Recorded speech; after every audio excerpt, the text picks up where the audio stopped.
স্বাগতম western mythology চ্যানেলে। আমি জাকিরুল ইসলাম। আমাদের এই চ্যানেলটি প্রাচীন গ্রিক, রোমান, নর্স এবং কেল্টিক পুরাণের রহস্যময় জগৎ নিয়ে তৈরি হয়েছে। এখানে আপনি জানতে পারবেন সেই সব বীর, দেবতা এবং কিংবদন্তি চরিত্রের কাহিনী, যাদের গল্পগুলো যুগ যুগ ধরে মানব সভ্যতাকে প্রভাবিত করেছে। কেন রাবণকে বধ করতে রামকে এত কষ্ট করতে হয়েছিল, এর পিছনে লুকিয়ে আছে এক ভয়ঙ্কর অভিশাপের গল্প। জানতে হলে আমাদের সাথে থাকুন। বুঝতেই পারছেন, আজকে আলোচনা করব হিন্দু পুরাণ সম্পর্কে।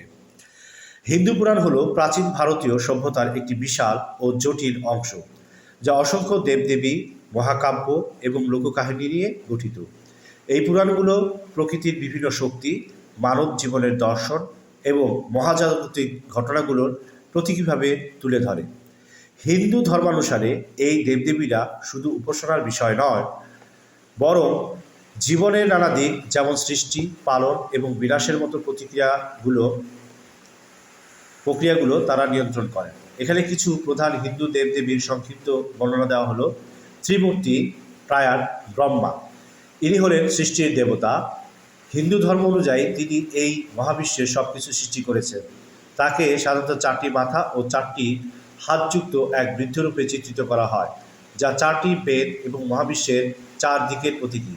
তিনি সরস্বতী দেবীর স্বামী। বিষ্ণু বিষ্ণু হলেন পালনকর্তা এবং বিশ্বজগতের ভারসাম্য রক্ষার দেবতা। তার প্রধান কাজ হল ধার্মিকতাকে রক্ষা করা এবং যখনই পৃথিবীতে অন্যায় বেড়ে যায় তখন বিভিন্ন অবতার রূপে এসে তা দমন করা। তার প্রধান 10টি অবতারের মধ্যে রাম ও কৃষ্ণ অন্যতম। বিষ্ণু লক্ষ্মী দেবীর স্বামী। শিব হলেন বিনাশ ও পুনর্জন্মের দেবতা। তিনি ধ্বংসের মাধ্যমে পুরাতনকে সরিয়ে নতুন সৃষ্টির পথ তৈরি করেন। তিনি একই সঙ্গে যোগী, সংসারত্যাগী এবং পরিবারের কর্তা। শিবের 3য় চোখ জ্ঞানের প্রতীক। তিনি পার্বতী দেবী স্বামী এবং গণেশ ও কার্তিকের পিতা। প্রধান দেবীগণ। লক্ষ্মী হলেন ধন, সৌভাগ্য এবং সমৃদ্ধির দেবী। তিনি বিষ্ণুর স্ত্রী এবং গৃহস্থালীর জীবনের প্রতীক। তাকে সাধারণত পদ্মফুলের উপর উপবিষ্ট অবস্থায় দেখানো হয়, যা শুদ্ধতা ও সৌন্দর্যের প্রতীক। সরস্বতী হলেন জ্ঞান, বিদ্যা, সঙ্গীত এবং শিল্পকলার দেবী। তিনি ব্রহ্মার স্ত্রী। তার হাতে বীণা এবং বই থাকে, যা জ্ঞান ও বিদ্যার প্রতীক।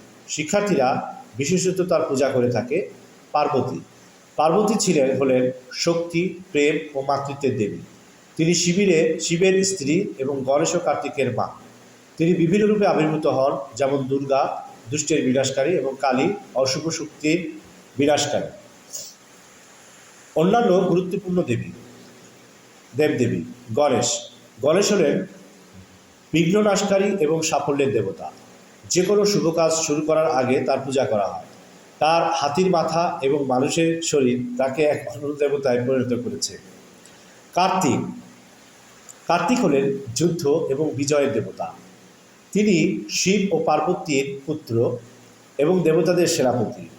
তিনি দক্ষিণ ভারতে মুরুগান নামে পরিচিত। হনুমান হলেন শক্তিশালী ভক্তি এবং সাহসের প্রতীক। তিনি রামের পরম ভক্ত এবং রামায়ণের গুরুত্বপূর্ণ চরিত্র।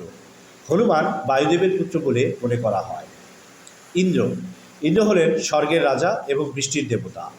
তিনি তার বজ্র পাত দিয়ে অসুরের পরাজিত করেন। তাকে প্রায়শ ঐরাবত নামক হাতির পিঠে আসীন অবস্থায় দেখা যায়।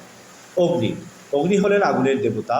হিন্দু ধর্মানুসারে তিনি মানুষের প্রার্থনা দেবতাদের কাছে পৌঁছে দেন।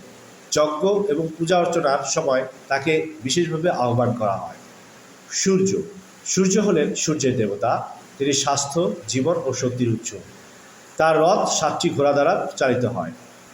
হিন্দু পুরাণের এই দেবদেবীরা শুধু মহাজাগতিক শক্তির প্রতীক নন, বরং তারা মানব সমাজের বিভিন্ন মূল্যবোধ, যেমন ন্যায়, ভক্তি, প্রেম, জ্ঞানকে ধারণ করেন। ওইভাবে যৌনাচারকেও তারা অনেক প্রতিষ্ঠা দিতে চান।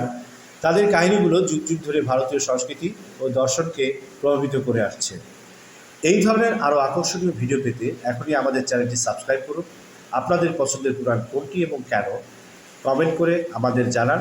যদি ভিডিওটি ভালো লাগে তাহলে একটি লাইক দিন এবং আপনার বন্ধুদের সাথে শেয়ার করুন। ধন্যবাদ।